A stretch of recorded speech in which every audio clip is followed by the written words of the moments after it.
Nagbulungan at nagtanungan ang mga estudyante kung sa unang laban pa lamang ay napagdesisyonan na ang magiging kampyon. May sumagot na hindi naman iyon tiyak. Hindi raw nila dapat kalimutan si Chen Du mula sa Liang City, ang nag-iisang lumaban at naglinis ng isang medium-sized na lungga ng mga lobo. Nabanggit din nila si Ku Jongchan, na hanggang ngayon ay hindi pa nagpapakita ng kahit isang galaw mula pa sa simula ng kompetisyon. Sa gitna ng usapan, napaisip si Chen Du at nagkaroon ng interes sa laban nina Zhou Xiaoguo at Wu Zhang. Ramdam niya ang bigat ng laban dahil ang dalawang ito ay kapwa may mataas na antas ng lakas. Bago magsimula ang laban, inanunsyo na ang life intensity ng dalawang kalahok ay pansamantalang ibinaba sa antas 5.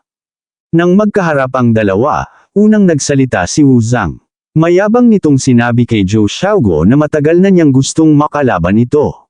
Nakangiting sumagot si Zhou Xiaoguo na kung ganoon, maaari itong pumunta sa High City No. 1 High School sa hinaharap dahil handa siyang makipaglaban anumang oras. Ngunit naging seryoso si Wu Zhang. Itinutok niya ang kanyang sandata habang sinasabing ang gusto niyang harapin ay ang bersyon ni Zhou Xiaoguo na may dalang bigat ng 10 sunod-sunod na kampyonato. Hinamon niya itong ilabas ang tunay nitong lakas, ang lakas na sinasabing walang katapat sa kanilang henerasyon. Para sa kanya, hindi siya naniniwala sa mga sabi-sabing iyon hanggat hindi niya ito nakikita. Kalmadong sumagot si Zhou Xiaoguo at pinayuhan itong maniwala na lamang. Sa sumunod na sandali, sabay silang kumilos at sabay na umatake sa isa't isa. Nagbanggaan ang kanilang mga sandata, kasunod ang mabilis na pag-atres ng bawat isa upang muling maghanda. Pareho silang nasa tier 1, 70%. Nagulat ang mga nanunood. May isang estudyante ang nagsabing tingnan ang screen, kung saan malinaw na ipinapakita ang kasalukuyang martial arts index ng dalawa. Nagtaka ang isa kung bakit direkta nang naipapakita ang antas ng martial arts. Ipinaliwanag ng isa pang estudyante na ang suot nilang protective suit ay may espesyal na force sensing chips na automatikong kinakalkala ang martial arts level batay sa pagtaas ng kanilang lakas habang lumalaban. Muling umatake si Wu Zhang. Iwinasiwas niya ang kanyang espada at naglabas ito ng malaasul na hiwan na mabilis na tumama sa direksyon ni Zhou Xiaoguo. Agad naman itong nailegan ni Zhou Xiaoguo. Sa screen, makikitang tumaas ang martial arts index ni Wu Zhang sa 72%. Hindi pa man nakakapwesto ng maayos si Zhou Xiaoguo, mabilis na nakalapit muli si Wu Zhang at naghanda sa panibagong pag-atake. Napilitan si Zhou Xiaoguo na kumilos kahit nasa ere pa siya. Sa isip ni Wu Zhang, napansin niyang hindi basta-basta sumusugod si Zhou Xiaoguo kapag nasa alang-inang posisyon ito.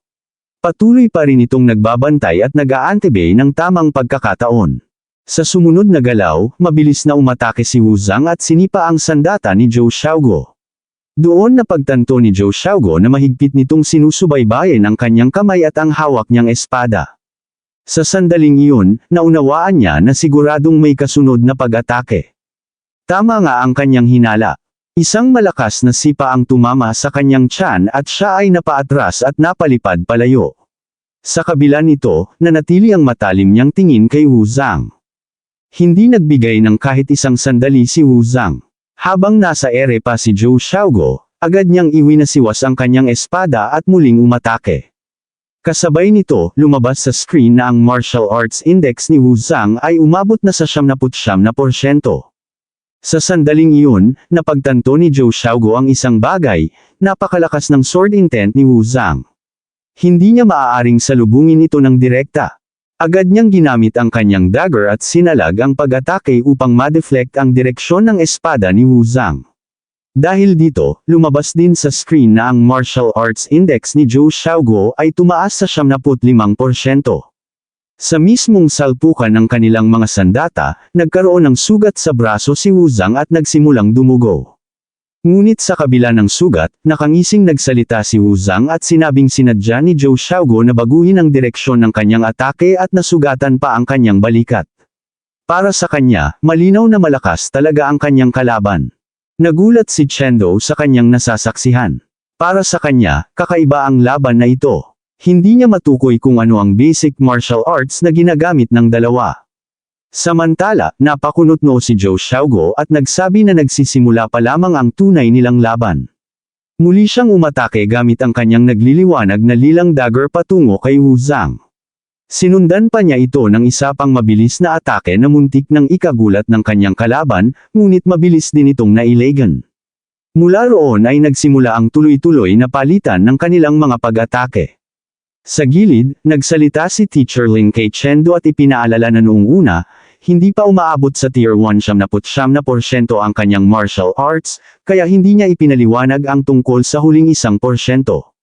Nagtaka si Chendo at agad na nagtanong kung ano ang meron sa huling 1%. Sumagot si Teacher Ling at tinanong kung inaakala ba niyang ang kasunod ng 79% ay agad na 100%. Doon naunawaan ni Chendo na ang kasunod ng 79% ay 99.1% at hindi agad 100%. Ipinaliwanag ni Teacher Ling na mula Tier 1, 79% hanggang 100%, ang huling yugto ay tinatawag na comprehension by analogy.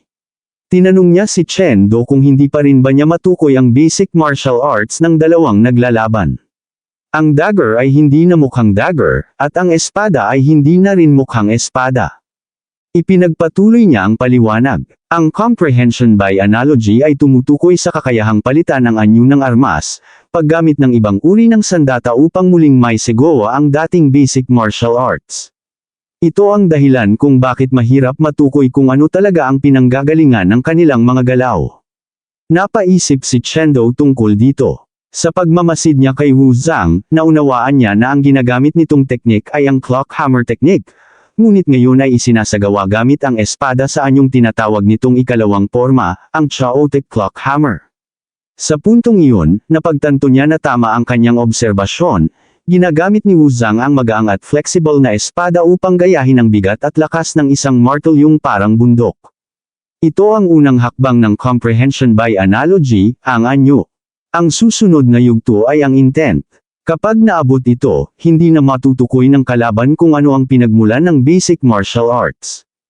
Nang ilipat niya ang kanyang tingin kay Zhou Xiaogo, nagulat siya. Ang mga galaw nito ay nakabatay sa sarili nitong basic martial art, ang Holy Knight Staff Technique.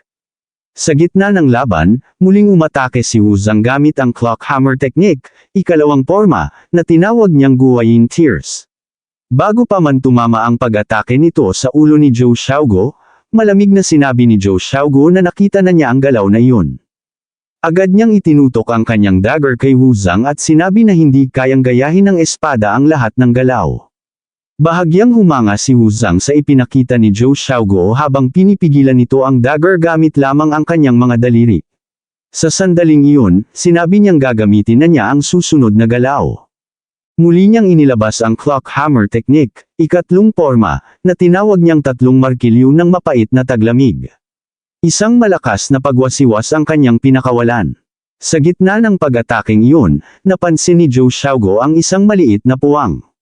Agad niya itong tinarget, ngunit sa mismong sandaling iyon ay pinigilan siya ni Wu Zhang gamit ang isang kamay habang malamig na sinasabi na nahulog siya sa kanyang bitag. Nagulat si Zhou Xiaogo at nanlaki ang kanyang mga mata nang makita niyang nakahanda na ang espada ni Wu Zhang para sa susunod na galaw. Kasabay nito, lumabas sa screen na ang martial arts index ni Wu Zhang ay umabot na sa 99.9%.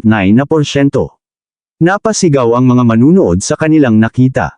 Para sa kanila, iyon ay isang quasi-limit, isang antas na halos abot na ang sukdulan. Sa sumunod na sandali, ibinagsak ni Wu Zhang ang kanyang pag-atake, at isang malakas na pagsabog ng asul na enerhiya ang sumabog sa entablado. Dito na po nagtatapos ang ating kabanata, abangan ang mga susunod pa nating upload. Huwag din kakalimutang mag-like, share, subscribe at i-click ang notification bell, para lagi kayong updated sa mga susunod pa nating mga video.